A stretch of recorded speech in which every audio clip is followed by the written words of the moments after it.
الحمد لله وكفى وسلام على عباده الذين اصطفى أما بعد قال الله تبارك وتعالى كنتم خير أمة أخرجت للناس تأمرون بالمعروف وتنهون عن المنكر وتؤمنون بالله وقال أيضا لا تظلموا ولا تظلموا صدق الله العلي العظيم قال النبي صلى الله عليه وسلم الظلم ظلمات يوم القيامة أو كما قال عليه الصلاة والسلام۔ محترم بزرگوں اور عزیز دوستو،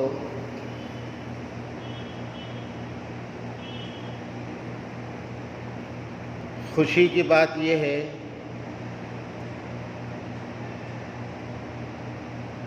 کہ دیر سے صحیح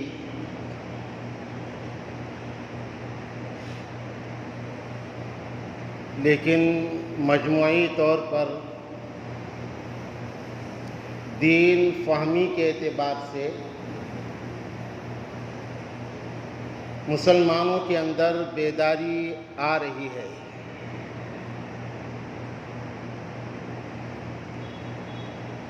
اور مسلمان کا بیدار ہونا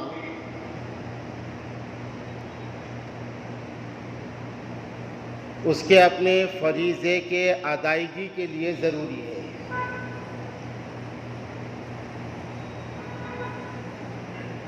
رمضان المبارک سے پہلے ایک مرتبہ ہمارے دوست حافظ نعیم صاحب کی دعوت پر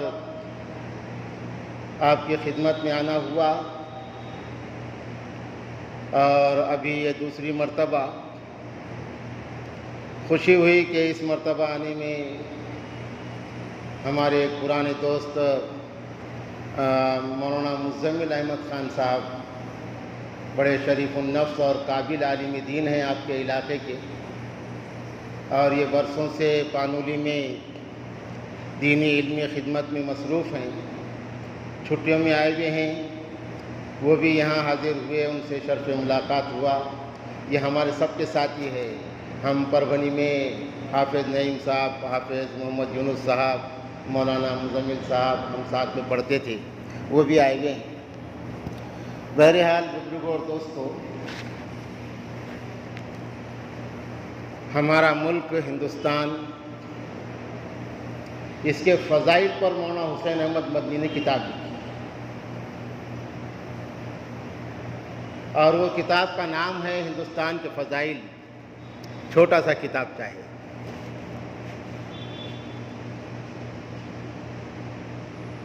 اور کیوں نہ بافضیلت ملک ہو کہ یہ ہمارے لیے فخر کی بات ہے کہ یہ سرزمین ہند، یہ انسانیت کا جنم استھان ہے۔ انسان اول حضرت آدم علیہ السلام کو اللہ نے اسی زمین پر اتارا ہے۔ تو یہ ہمارے باپ کا ملک ہے، ہمارے باپ کی زمین ہے ہندوستان، ہماری آبائی زمین ہے۔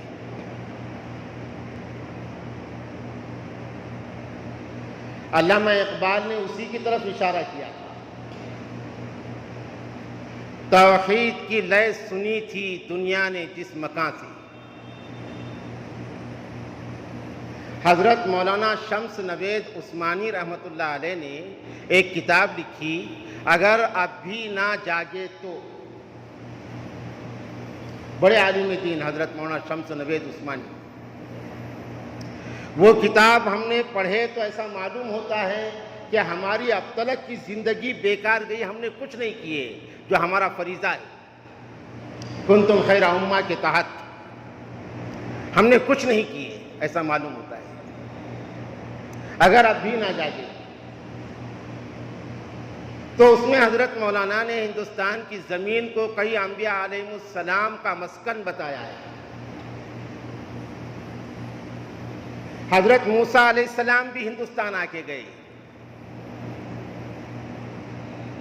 حضرت نوح علیہ السلام کے تو باقیات اور حضرت نوح علیہ السلام کے کشتی کے باقیات وہ ہندوستان کے اندر ملے کچھ دن پہلے،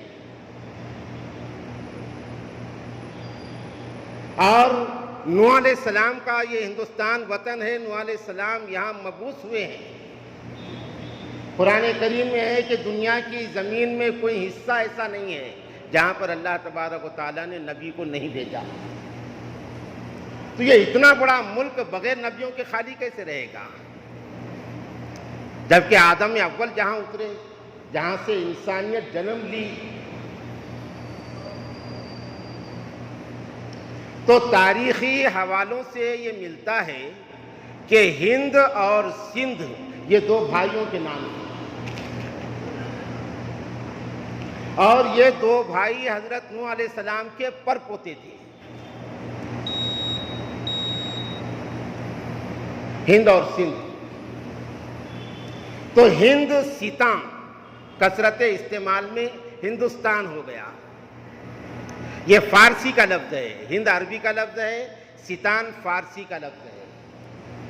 ہند سیتاں، ہند کے رہنے کی جگہ، کثرت استعمال میں ہندوستان بولا جانے لگا۔ تو اتنا قدیم حق ہے ہمارا اس ملک سے، اتنا اٹوٹ رشتہ ہے۔ تو علامہ اقبال نے اس کی طرف اشارہ کیا، توحید کی لے سنی تھی دنیا نے جس مکان سے، میرے حرم کو آئی ٹھنڈی ہوا جہاں سے۔ ہمارے آقا صلی اللہ علیہ وسلم نے بھی ہندوستان کا ذکر اپنی مجالس میں، صحابہ کی مجلسوں میں کیا ہے، اور یہ آپ نے فرمایا ہے کہ ہندوستان کی سمت سے مجھے خوشبوئیں آ رہی ہیں۔ آج الحمدللہ ہندوستان امام بنا ہوا ہے پوری دنیا کا دینی علمی اعتبار سے، پوری دنیا کی امامت دینی، علمی، دعوتی، تبلیغی اعتبار سے ہندوستان کو یہ شرف اللہ نے بخشا ہے، اور یہ اسی برکت کا نتیجہ ہے۔ عالمی تبلیغی اور دعوتی مرکز عمومی طور پر مسلمانوں کے اندر دینی بیداری پیدا کرنے کے لیے جو کام چل رہا ہے، اس کا عالمی مرکز ہندوستان کے اندر ہے۔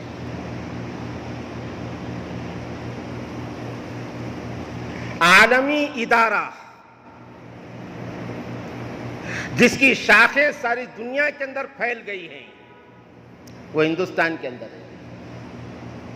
ہندوستان کے علماء ساری دنیا کے اندر کام کر رہے ہیں، پوری دنیا میں۔ اللہ نے یہ شرف ہندوستان کو بخشا ہے۔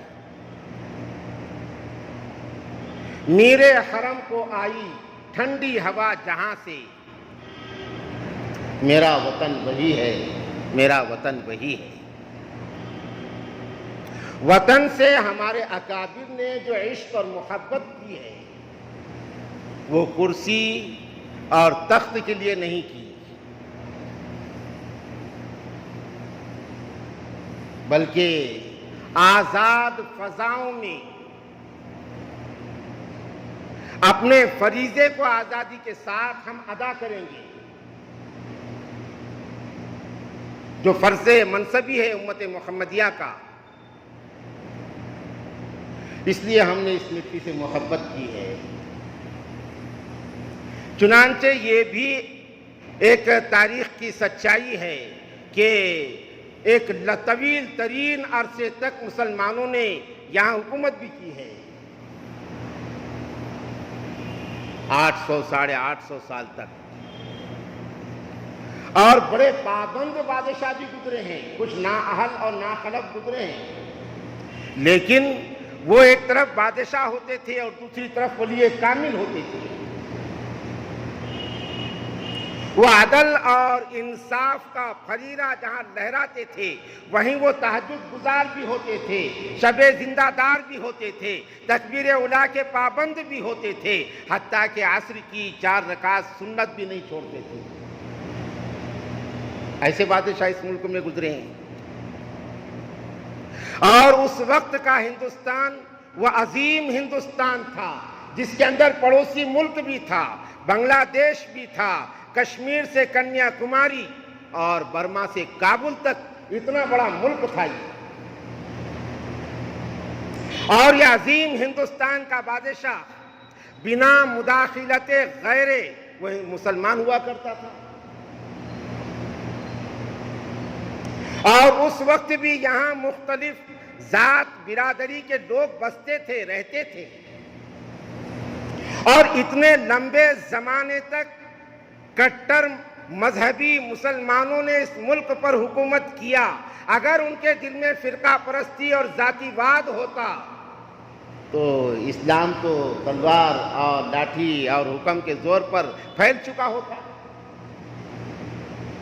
لیکن نہ ان کے دل میں ذاتی واد اور فرقہ پرستی تھی، اور نہ ہی یہ اسلام کا مزاج ہے،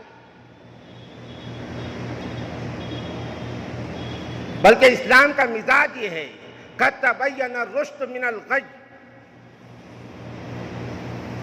لا اکراہ فی الدین، لا اکراہ فی الدین، قد تبین الرشد من الغی فمن یکفر بالطاغوت ویؤمن باللہ فقد استمسک بالعروۃ الوثقی لا انفصام لها واللہ سمیع علیم۔ یہ اسلام کا مزاج ہے، اسلام وضاحت کرتا ہے۔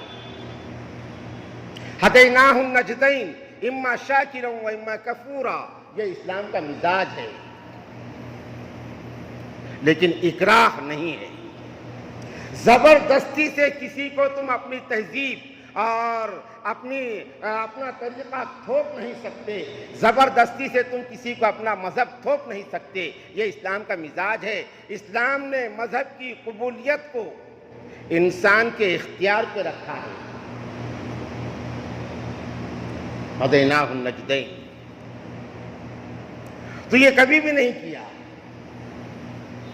ہمارے اس ملک میں تاریخی مساجد اور ان کے ساتھ میں تاریخی منادر وہ اس بات کے غماز ہیں کہ مسلم بادشاہوں نے اپنے مذہب پر کٹر عمل کرنے کے ساتھ میں دوسروں کے مذاہب کا احترام کیا ہے، ان کی آزادی کو سلب نہیں کیا۔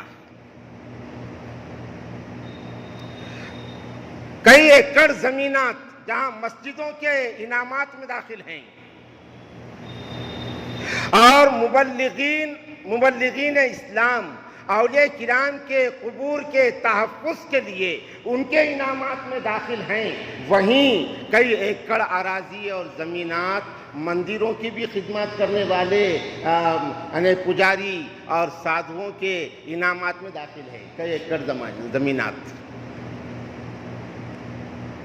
خود حضرت محی الدین اورنگزیب عالمگیر رحمت اللہ علیہ نے مسجدوں کے ساتھ میں مندروں کو بھی انعامات دیا ہے، زمینات، جس کو تاریخ مسخ کر کے خفاش سیاہ روز ایک ذاتی واد بادشاہ بتاتا ہے،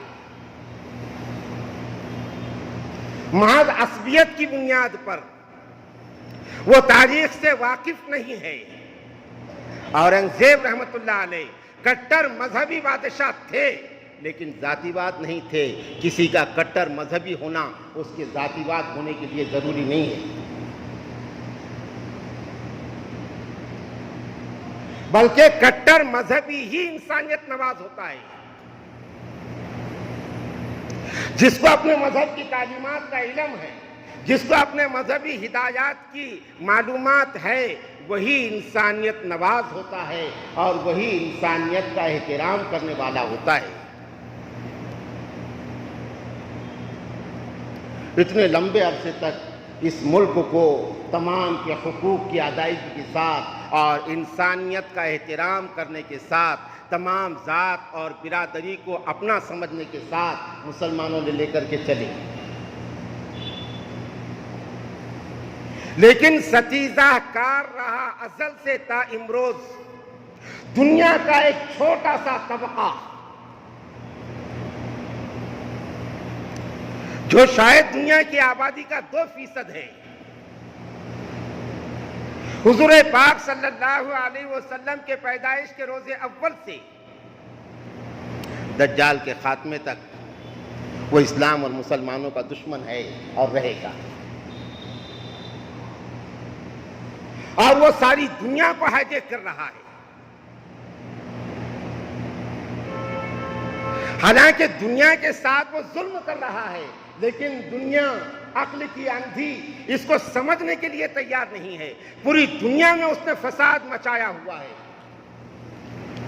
پوری دنیا میں فرقہ پرستی کا بیج بو کر وہ اپنا الو سیدھا کر رہا ہے، پوری دنیا کے اندر ذاتی واد کا بیج بو کر وہ اپنا الو سیدھا کر رہا ہے، اور اس کو دشمنی ہے انسانیت سے اور اسلام سے، اس لیے کہ یہ دونوں ایک ہے۔ انسانیت کا دوسرا نام اسلام ہے اور اسلام کا دوسرا نام انسانیت ہے۔ انا رحمت مہدات، حضور پاک صلی اللہ علیہ وسلم نے فرمایا میں دنیا کو ہدیے میں دی ہوئی رحمت ہوں۔ وما ارسلناک الا رحمت للعالمین، ہم نے آپ کو رحمت بنا کر بھیجا ہے۔ وہ کچرا ڈالنے والی یہودن عورت روزانہ آپ کے اوپر کچرا ڈالتی تھی، ایک روز آپ کے بدن پر کچرا نہیں آیا، اللہ کا نبی وہاں رک گیا اور تحقیق کرنے لگا کہ بات کیا ہے، کہیں یہ عورت بیمار تو نہیں ہوئی۔ تحقیق کرنے پر معلوم ہوا کہ وہ بیمار ہے، وہ کوئی مسلمان خاتون نہیں تھی، وہ کوئی نمازی خاتون نہیں تھی، وہ کوئی دیندار خاتون نہیں تھی، بلکہ ایک یہودن خاتون تھی، غیر مسلم تھی۔ اللہ کے نبی صلی اللہ علیہ وسلم اس کی عیادت کو چلے گئے۔ یہ اسلام ہے۔ تو ایک چھوٹا سا طبقہ وہ ساری دنیا کو ہائیجیک کر رہا ہے۔ تو جب سے یعنی اس دنیا ہندوستان پر اس کی نظر کہ اتنا بڑا ملک جو باہمی آہنگی کے ساتھ چل رہا ہے، تو برابر ستیزہ کار رہا ازل سے تا امروز، چراغ مصطفی سے شرار بولہبی، وہ برابر کوشش میں لگا رہا، اور ایک وہ سیاہ دن آ گیا کہ انگریز کا منحوس سایہ ہندوستان پر پڑ گیا۔ سن 1601 کی تاریخ تھی، اور اس ملک کا بادشاہ مسلمان تھا۔ وہ شاطر اور چالباز تجارتی کمپنی کے بہانے وہ ہندوستان میں داخل ہوا، جیسا آج عقل کے اندھوں کو یہ سمجھ میں نہیں آ رہا ہے کہ انہوں نے بھی کئی تجارتی کمپنیاں آج ان کو یہاں قائم کرنے کی اجازت دے دی۔ یہی شروعات تھی ماضی قدیم میں ہندوستان کے غلامی کی، اور دھیرے دھیرے وہ یہاں مضبوط ہوئے۔ انہوں نے باضابطہ اپنی ایک کمپنی قائم کی، ایسٹ انڈیا کمپنی۔ ان کو یہاں کے مسلمانوں سے بیر اور حسد تھا، اور وہ اس لیے تھا کہ اس ملک کا مسلمان اسلام کو جان کر اسلام پر عمل کرتا ہے۔ ان کو یہ روح نکالنا تھی۔ جب ایسٹ انڈیا کمپنی قائم ہوئی اور پھر انہوں نے کچھ حالات سازگار کر کے یہ اعلان کر دیا ملک بادشاہ کا، خلق خدا کی، اور حکم بہادر کمپنی کا، جب یہ اعلان ہوا کسی نے محسوس نہیں کیا کہ کیا ہو رہا ہے، لیکن اتقوا فراست المومن فإنه ينظر بنور اللہ، حقیقی ایمان کا مجسمہ اللہ کے نور سے دیکھتا ہے۔ حقیقی مومن وہ اللہ کے نور سے دیکھتا ہے، اس کی نظر سے کوئی چیز چھپتی نہیں۔ چنانچہ اس اعلان کے زہر کو سب سے پہلے ہندوستان کے جس طبقے نے بھانپ لیا وہ حکمراں طبقہ نہیں تھا، ملک پر بادشاہی کرنے والے مسلمان نہیں تھے، وہ اس ملک کے بڑے بڑے تجارت کرنے والے مسلمان بھی نہیں تھے یا ہمارے برادران وطن بھی نہیں تھے، بلکہ سب سے پہلے اس اعلان کے زہر کو جنہوں نے بھانپ لیا وہ مدرسوں کے بوریے پر بیٹھ کر قرآن اور حدیث کا درس دینے والے گلیم پوش علماء کرام تھے، جنہوں نے اس وقت وہاں سے 300 سال آگے دیکھ لیا تھا ان الفاظ کے اندر کیا ہونے والا ہے۔ اسی وقت انہوں نے بالفاظ دیگر ہندوستانیوں سے یہ کہا تھا کہ وطن کی فکر کر ناداں مصیبت آنے والی ہے، وطن کی فکر کر ناداں مصیبت آنے والی ہے، تیری بربادیوں کے مشورے ہیں آسمانوں میں۔ بس وہ دن کو اور آج کی صورت کو ملا دو، اس دن کو اور آج کی صورت کو ملا دو۔ تلک الایام نداولها بین الناس، حالات پلٹ رہے ہیں۔ اس وقت ڈائریکٹ تھے، اب انڈائریکٹ ہیں۔ تو یہ گلیم پوش علماء کرام نے بالفاظ اقبال یہ کہا تھا کہ وطن کی فکر کر ناداں مصیبت آنے والی ہے، تیری بربادیوں کے مشورے ہیں آسمانوں میں، ذرا دیکھ اس کو جو کچھ ہو رہا ہے، ہونے والا ہے۔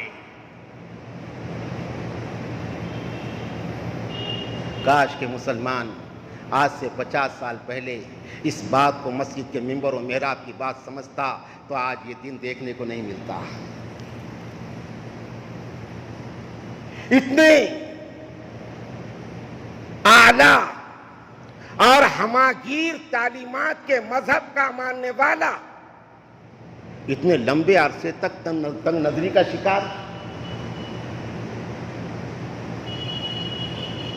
تو اقبال نے کہا ذرا دیکھ اس کو جو کچھ ہو رہا ہے، ہونے والا ہے۔ دھرا کیا ہے بھلا عہد کہن کی داستانوں میں، یہ خاموشی کہاں تک لذت فریاد پیدا کر، یہ خاموشی کہاں تک لذت فریاد پیدا کر، تو ہو زمیں پر اور تیری صدا ہو آسمانوں میں۔ نہ سمجھو گے تو مٹ جاؤ گے ہندوستان والوں، اس کو الفاظ مت سمجھو، نہ سمجھو گے تو مٹ جاؤ گے ہندوستان والوں، تمہاری داستان تک نہ ہوگی داستانوں میں۔ سب سے پہلے وہ بھی تہجد گزار تھا، وہ بھی شب زندہ دار تھا، وہ اللہ کا ولی کامل تھا، وہ قرآن کا مفسر تھا، وہ حدیث کا محدث تھا، وہ مسند کا درس مدرس تھا، وہ خانقاہ کا ذاکر تھا، لیکن اس نے وقت کے اس فتنے کو محسوس کیا اور سب سے پہلے فتویٰ دے دیا، ان الہند عادت الی دار الحرب، ہندوستان دار الامن نہیں رہا۔ اب بہت جلدی کوئی آسانی کے ساتھ نماز نہیں پڑھ سکے گا، اب بہت جلدی وہ دن آنے والے ہیں تم آزادی کے ساتھ گشت نہیں کر سکو گے، بہت جلد وہ دن آنے والے ہیں تم آزادی کے ساتھ میں مسجدوں کی آباد کاری کی کوشش نہیں کر سکو گے، بہت جلد وہ دن آنے والے ہیں اب تم آزادی کے ساتھ اپنے مساجد اپنے مدارس نہیں چلا سکو گے، اپنی خانقاہیں آباد نہیں رکھ سکو گے، اپنے مکاتب کا نظام آزادی کے ساتھ نہیں چلا سکو گے، بہت جلد وہ دن آنے والے ہیں، اس لیے کہ ہندوستان دار الحرب بن گیا ہے۔ یہ کون دیا فتویٰ؟ حضرت شاہ ولی اللہ محدث دہلوی، جو ہندوستان کا دوسرا نام ہے،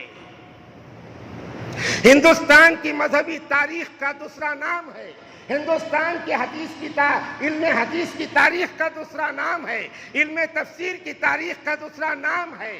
حضرت شاہ ولی اللہ محدث دہلوی۔ اگر ہندوستان کا مسلمان قرآن کریم کا ترجمہ پڑھ رہا ہے یہ احسان ہے ولی اللہ کا۔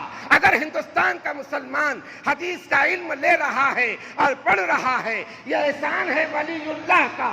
اور ہندوستان کا مسلمان مدارس کی تاریخ اور سلسلے کو لے کر کے چل رہا ہے یہ احسان ہے شاہ ولی اللہ کا۔ حضرت شاہ ولی اللہ محدث دہلوی رحمت اللہ علیہ کا لخت جگر نور نظر نیک پسر حضرت شاہ عبدالعزیز محدث دہلوی رحمت اللہ علیہ نے سب سے پہلا فتویٰ دیا تھا، ان الہند عادت الی دار الحرب۔ ہندوستان کے رہنے والوں مسلمانوں، ہندوستان اب دار الحرب بن چکا ہے۔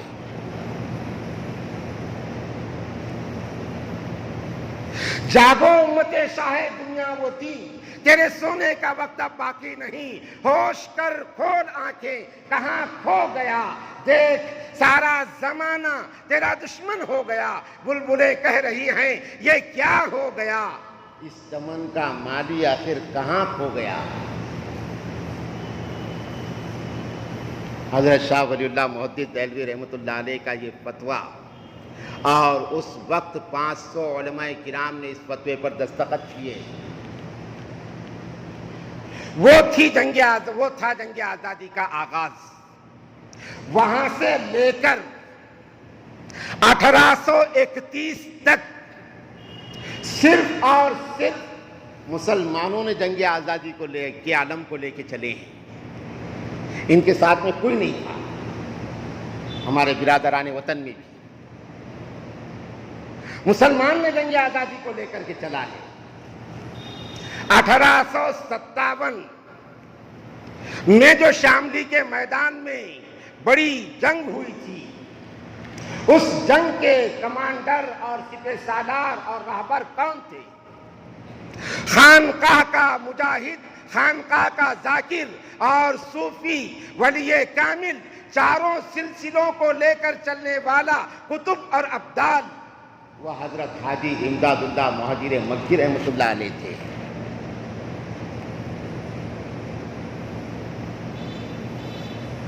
اور ان کے شاگرد شاملی کے جنگ میں شریک تھے۔ ان کے شاگرد حضرت مولانا قاسم نانوتوی، حضرت مولانا رشید احمد گنگوہی، حضرت حافظ ضامن شہید۔ کیا ان کو دین نہیں سمجھتا تھا؟ کیا یہ نہیں جانتے تھے؟ دین کا سب سے بڑا تقاضا اب خانقاہ میں بیٹھ کر ذکر کرنے کا وقت نہیں ہے، اب مدرسے کی مسند میں بیٹھ کر درس دینے کا وقت نہیں ہے، بلکہ یہ وقت آیا ہے یہ ظلم کا قلاقمہ کرنے کا، اس ظلم کو بڑھنے کے پہلے ختم کرنے کا وقت ہے۔ اس لیے یہ ظلم اگر تناور ہوگا تو نہ خانقاہ رہے گی نہ مدرسہ رہے گا۔ تو اس جنگ کے اندر یہ بڑے بڑے علماء، مگر اللہ کا فیصلہ، نہتے مسلمان تھے، اور اس جنگ میں حضرت ضامن شہید رحمت اللہ علیہ، حافظ ضامن یہ شہید ہو گئے تھے،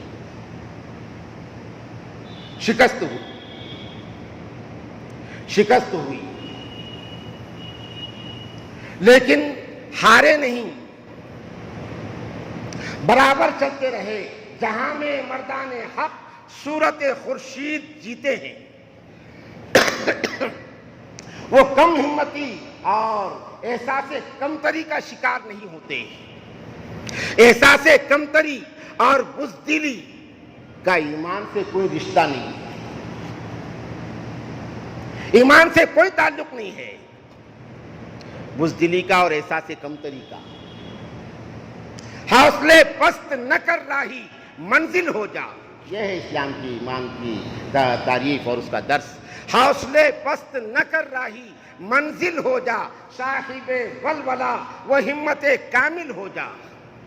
اس لیے کہ توحید کی امانت سینوں میں ہے ہمارے، آسان نہیں مٹانا نام و نشاں ہمارا، اے آبرود گنگا وہ دن ہے یاد تجھ کو، اترا تیرے کنارے جب کارواں ہمارا، تیغوں کے سائے میں ہم پل کر جمع ہوئے ہیں، خنجر ہلال کا ہے قومی نشاں ہمارا۔ یہ جاندار قوم ہے، اس قوم کے سوچ کو سلب کرنے کی کوشش ہو رہی ہے۔ تو جہاں میں مردان حق صورت خورشید جیتے ہیں، ادھر ڈوبے ادھر نکلے، ادھر ڈوبے ادھر نکلے، وہ رکتے نہیں۔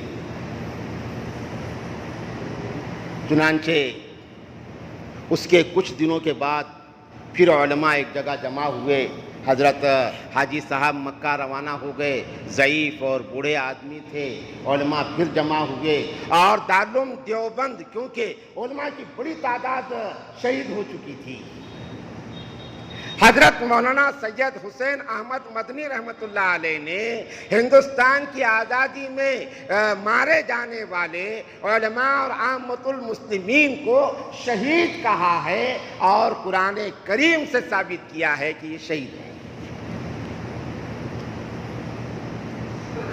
کچھ بات تھی تو ہزاروں علماء شہید ہو گئے تھے۔ انگریزوں نے عبرت کے لیے ان کو درختوں سے لٹکایا تھا تاکہ حوصلے پست ہو جائیں مسلمانوں میں، لیکن سن 1866 میں پھر مشورہ ہوا اور جنگ آزادی کے لیے ایک محاذ کھڑا کرنے کے واسطے ایک فوج تیار کرنا ہے، اسیر نو تیار کرنا ہے، مجاہدین آزادی، تاکہ ہماری حدیث، قرآن، تفسیر، مدارس، یہ ساری چیزوں کی حفاظت کا سامان ہو۔ تو دارالعلوم دیوبند قائم ہوا، اور دارالعلوم دیوبند کی بنیاد حضرت مولانا قاسم نانوتوی رحمۃ اللہ علیہ نے رکھی تھی۔ تو کہنے کا مدعا اور مقصد یہ ہے بزرگوں اور دوستوں کہ ظلم کے خلاف اٹھنا یہ امر بالمعروف اور نہی عن المنکر ہے، اور ہمیشہ ظلم کے خلاف عالمی سطح پر اور ملکی سطح پر جنہوں نے سب سے پہلے آواز اٹھائی یہ علماء کرام ہیں، اور یہ انہی کا فریضہ بھی ہے، رہے گا اور تھا، اس لیے کہ العلماء ورثۃ الانبیاء، وہ انبیاء کے وارث ہیں۔ حضرت مولانا قاسم نانوتوی کے بعد جو مدرسہ انہوں نے قائم کیا، وہاں سے جو جیالہ نکلا، شیخ الہند حضرت مولانا محمود الحسن دیوبندی رحمت اللہ علیہ، یہ تو ہندوستان کی تاریخ کا وہ نام ہے کہ غیر متعصب ہمارا ہندو بھائی بھی اس کے احسان کو نہیں بھول سکتا، مسلمان تو سوال ہی نہیں آتا، اس لیے کہ محمود الحسن دیوبندی یہ سرچشمہ ہے، مدارس یہاں سے نکلے، دعوت و تبلیغ یہاں سے نکلی، تفسیر و تالیف یہاں سے نکلی، یہ ساری چیزوں کا سرچشمہ ہے محمود الحسن دیوبندی، انگریز دشمنی کا خزانہ ہے محمود الحسن دیوبندی، وطن دوستی کا گلدستہ ہے محمود الحسن دیوبندی، یہ پوری ہندوستان کی ایک تاریخ ہے کہ نحیف اور نزار بستر پر پڑا ہوا لاشا ہے، لیکن انگریز کے خلاف ایک جلسہ ہونے کو جا رہا تھا تو محمود الحسن دیوبندی نے کہا میری کھٹیا اور چارپائی کو اٹھا کر مجھے وہاں لے کر کے چلو، انگریز کے خلاف جہاں بھی جو مہم ہو مجھے وہاں لے کر کے چلو، ایسا کام کیا۔ ایسے شاگرد تیار کیے حضرت مولانا سید محمود الحسن دیوبندی رحمت اللہ علیہ نے، جنہوں نے ان کے بعد بھی اس مشن کو لے کر کے چلے، جیل کے اندر صحبتوں میں زندگی گزاری، انہوں نے شاگرد تیار کیے۔ آج ہمارے ملک میں، ہندوستان میں اور عالمی سطح پر دین کی جتنی تحریکیں ہیں، بنا مبالغہ وہ تمام تحریکیں مرہون منت ہے دیوبند کی، بنا مبالغہ۔ تو حضرت شیخ الاسلام شیخ العربی والعجم حضرت مولانا سید حسین احمد مدنی رحمت اللہ علیہ نے قائدانہ طور پر حضرت شیخ الہند کے اس تحریک کو لے کر کے چلے اور ہندوستان آزاد ہونے تک وہ رہے، ملک آزاد ہونے تک۔ ان کے خلاف میں انگریز نے وارنٹ جاری کیا تھا کہ جہاں بھی نظر آئے حسین احمد گولی سے اڑا دیا جائے، ختم کر دیا جائے۔ کائے کے واسطے؟ اس لیے کہ وہ ہندوستان کی آزادی کا علم بردار ہے۔ ہماری تاریخ کو ہم نے ہی پسے پش ڈال دیا تو دوسروں سے ہم کیا گلہ کریں گے؟ ہم کو ہماری تاریخ معلوم نہیں ہے کہ اس ملک سے ہمارا کتنا اٹوٹ حصہ ہے، رشتہ ہے۔ ہم کو معلوم نہیں ہے تو دوسروں سے کیا گلہ کریں گے؟ ان کا تو منصوبہ ہی ہے تم کو ادھر کر دینا۔ انہوں نے تو چاروں طرف مٹا دیا۔ وہ یوم آزادی برائے نام منا لیتے ہیں اور فرضی ناموں پر منا لیتے ہیں، حقیقی نام تو ابھی تاریخ کے اوراق کا حصہ بنے ہوئے ہیں اور وہ بھی تاریخ ختم ہو رہی ہے اور وہ اوراق بوسیدہ ہو رہے ہیں۔ ان کو جلا بخشنے والا بھی کوئی نہیں ہے اور جن کا کام ہے وہ سو رہے ہیں۔ ہمارا کام ہے۔ حضرت مولانا ارشد مدنی رحمت اللہ علیہ نے تو کہا کہ میرا دل یہ چاہتا ہے کہ ہندوستان کی آزادی کی تاریخ کو مرتب کر کے دینی مدارس کے نصاب میں داخل کیا جائے تاکہ ہمارے آنے والی نسل اپنے پرکھوں کی قربانیوں سے واقف رہے اور وہ کبھی احساس کمتری کا شکار نہ ہو۔ ہمارے سے پروف مانگنا اور ہمارے سے دستاویز مانگنا اور ہمارے سے اس ملک کے باشندے تم ہے کیا نہیں ہے وہ ثبوت دو، یہ سارا کیا تماشا ہے؟ لیکن یہ وقت آیا کیوں؟ ہماری غفلت کا نتیجہ ہے۔ سچائی یہ ہے کہ ہم نے اپنے آپ کو بھلا دیا۔ من عرف نفسہ فقد عرف ربہ، کہ ہم نے یہ ساری جو قربانیاں دی، اپنی جانوں کے نذرانے پیش کیے، خون کے نذرانے پیش کیے، مہان شخصیات کو ملک کے لیے قربان کر دیا۔ کیوں؟ کس واسطے؟ کیا اس واسطے کہ نکلا جو سورج وہ بھی گہن آلود تھا؟ انتظار صبح میں جاگے تمام رات کہ اب صبح ہوگی، روشنی ہوگی اور روشنی میں ہم اپنا سفر طے کریں گے۔ انتظار صبح میں جاگے تمام رات، نکلا جو سورج وہ بھی گہن آلود تھا۔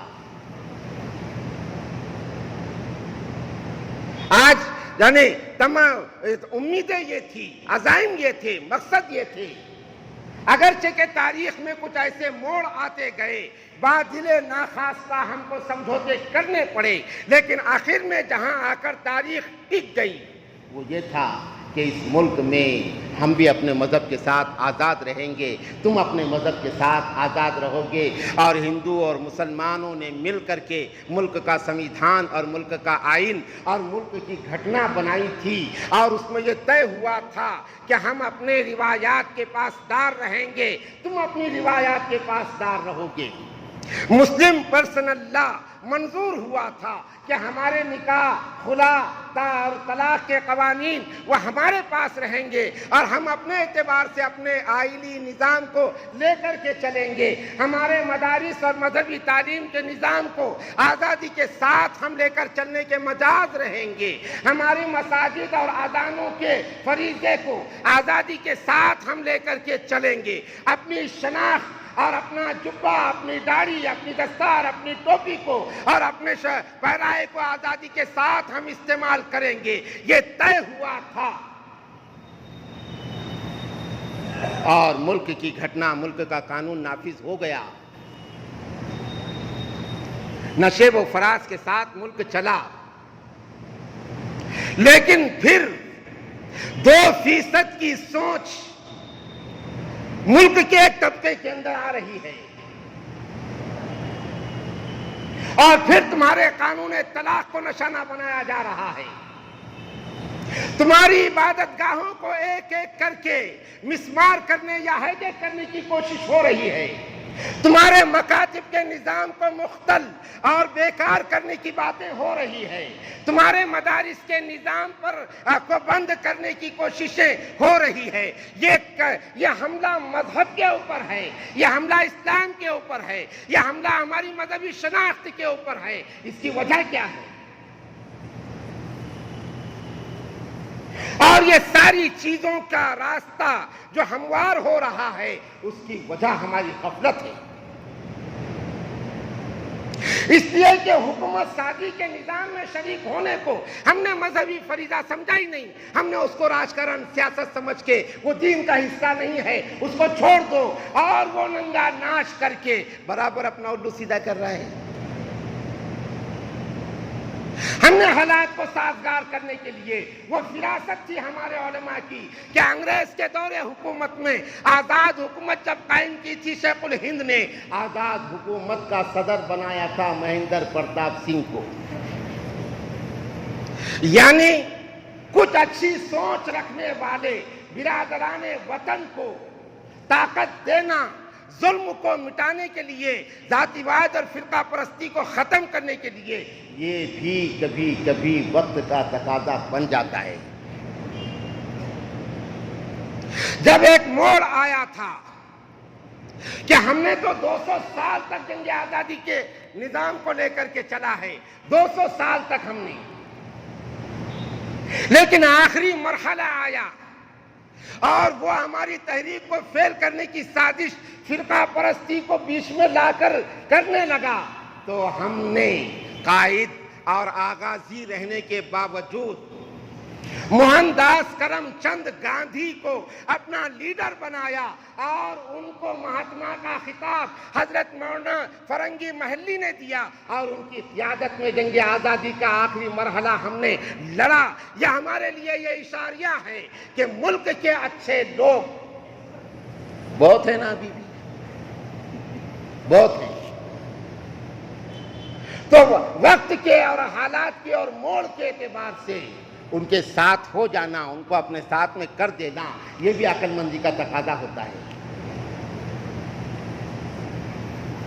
بزرگوں اور دوستوں، آج وقت آیا ہوا ہے اپنی آزادی کے بقا کا سامان کرنے کا، اس لیے کہ آزادی یہ ایمان ہے۔ حضرت مولانا حسین احمد مدنی نے کہا تھا، عشق و آزادی بہر زیست کا سامان ہے، عشق و آزادی بہر زیست کا سامان ہے، عشق میری جان، آزادی میرا ایمان ہے، کر دوں میں عشق پر اپنی ساری، کر دوں میں قربان عشق پر اپنی ساری زندگی، آزادی پر تو میرا عشق بھی قربان ہے۔ مذہبی آزادی، نمازوں کی آزادی، تبلیغ کی آزادی، مدرسوں کی آزادی، مکتبوں کی آزادی، یہ آزادی، اس کے لیے وقت کو ٹالنا پڑے گا۔ مختصر یہ کہ ہمارے ملک میں عام انتخابات چل رہے ہیں، اب تلک بھی یہ تاریخ رہی، یہ ہماری غفلت ہے کہ سب سے کم ووٹنگ پرسنٹیج مسلمانوں کا رہا۔ میں نہیں بولتا، لیکن سب سے زیادہ پرسنٹیج ان کا رہا۔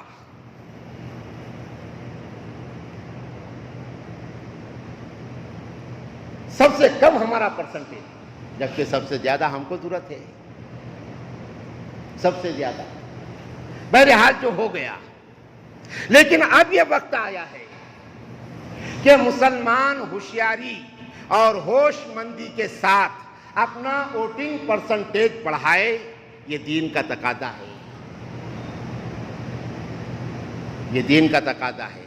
اس لیے کہ وہ سارے علماء پھر آج جنگ آزادی کی طرح باہر آ گئے۔ حضرت مولانا سجاد نعمانی نے تو یہ کہا کہ جو ووٹ نہیں کرے گا وہ قیامت کے دن پکڑا جائے گا۔ کوئی نظر ہوں گی نا، قرآن کا مفسر ہے وہ بھی۔ حدیث کا محدث ہے وہ. حضرت مولانا ابوالقاسم نعمانی معتمم دارالعلوم دیوبند برابر جو ہے مسلمانوں کو میسج دے رہے ہیں, برابر. کوئی وجہ ہے, وہ جو دیکھ رہے ہیں وہ ہمیں نظر نہیں آتا ہے, لیکن ہمارا فریضہ ہے ہم ان کے اوپر اعتماد کریں, ان کے پیچھے چلے, اس لیے کہ اسلام اقتداء والا مذہب ہے, اقتداء والا مذہب ہے کہ امام کے پیچھے اگر مقتدیوں میں سے کسی نے کسی کے چھینک کا جواب دے دیا وہ جماعت سے خارج ہو جاتا ہے, اس کی نماز ٹوٹ گئی. یہ اقتداء والا مذہب ہے. امام نے غلطی بھی کیا تو امام کے ساتھ میں ہم کو سجدہ کرنا پڑے گا, امام غلطی سے اٹھ بھی گیا تو امام کے ساتھ ہم کو اٹھنا پڑے گا, آگے کے امام اپنا سہو کا خمیانہ تلافی کر لے گا. یہ اقتداء والا مذہب ہے, ہمیں اقتداء کرنا پڑے گی. اور علماء کی فَاسْأَلُوا أَهْلَ الذِّكْرِ إِن كُنتُمْ لَا تَعْلَمُونَ, علماء کرام کی, العلماء مصابیح الہدیٰ. تو آج وقت آیا بزرگوں اور دوستو کہ یہ جو عام انتخابات ہمارے ملک میں ہونے جا رہے ہیں, یہ عام انتخابات ہر 5 سالہ انتخابات کی طرح عام نہیں ہیں, بلکہ یہ نظریہ ملک کے سسٹم کو بچانے کی جنگ ہے. کھلے عام بات ہو رہی ہے. وہ ایک جو نعرہ ہے, اس نعرے کے پیچھے کی تصویر کو ہم نے دیکھا نہیں. اب کی بار 400 پار یہ کیا ہے, ہم نے دیکھا نہیں. ہم نے سمجھا کہ یہ نفسیاتی طور پر ایک ہائجیک کرنے کے لیے بولا جا رہا ہے, نہیں, لیکن نہیں, یہ سوچے سمجھے الفاظ ہیں. اس لیے کہ ملک کے قانون کے لحاظ سے 407 سیٹیں جس پارٹی کی آ جاتی ہے وہ پارٹی ملک کے سنویدھان میں تبدیلی کرنے کی مجاز بن جاتی ہے. وہ سنویدھان بدل سکتے ہیں 407 سیٹ پر. تو یہ سوچے سمجھے الفاظ ہیں, ہم اس کو سمجھنے کی کوشش کریں. اور بزرگوں اور دوستو, انشاءاللہ اس ملک کا مسلمان بابری مسجد کی شہادت کے بعد ایک ہو گیا تھا, اب تک ان کو نہیں سدھر رہا. اب وہ سنبھل گئے اور اب وہ بہرحال احساس ہو گیا اور آپشن نہیں ہے. تو آج ملک کا مسلمان ایک مت ایک ووٹ بن جائے گا. انشاءاللہ فرقہ پرستوں کا راستہ بند ہو جائے گا. ہمارا کام ہے کوشش کرنا, اللہ کی ذات مدد کرنے والی ہے. ان تنصروا اللہ ینصرکم ویثبت اقدامکم. انشاءاللہ اللہم مالک الملک تؤتی الملک من تشاء, وہ مدد کرنے والے ہیں. ہمارا کام کوشش کرنا ہے کہ یعنی ہم اپنے طاقت کے ساتھ میں جتنا ممکن ہو سکے ہم چلنے کی کوشش کریں. اللہ تعالیٰ اپنے پیروں کے اندر طاقت پیدا کریں گے. اللہ سے دعا ہے اللہ تعالیٰ مجھے اور آپ کو سمجھنے کی توفیق نصیب فرمائے. ہر آدمی, ہر گھر کا ذمہ دار صرف اپنے گھر کی ذمہ داری لے کہ میں اپنے گھر کا ایک ایک ووٹ اپنا فرض اور اپنی ضرورت سمجھ کے کراؤں گا اور صحیح سمت کراؤں گا. بی جے پی یعنی فرقہ پرست پارٹی کے خلاف صحیح سمت میں اپنا ووٹ کراؤں گا. اپنے ووٹ کو تقسیم نہیں ہونے دوں گا.